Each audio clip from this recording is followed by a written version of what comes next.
Ngài chọn con từ trước khi tạo thế gian. Ngài nuôi con và khiến con đầy công ngài.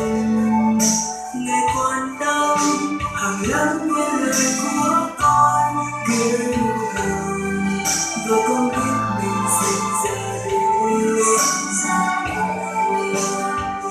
Ngài yêu con nhưng sao cuộc sống ta muôn vật thay đổi.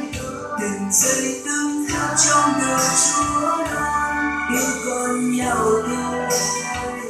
Thực con đây sống đang lòng với Cha, nói luôn đi cùng con.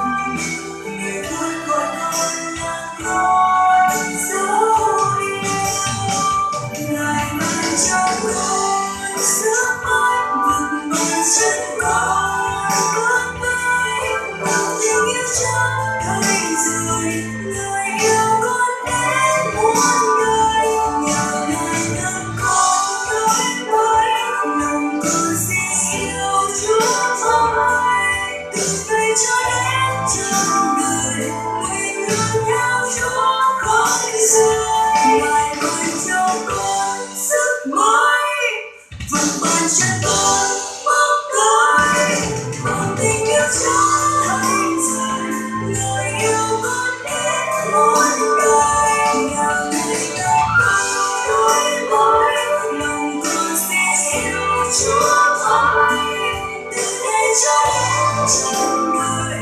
Mình luôn theo Chúa không rời.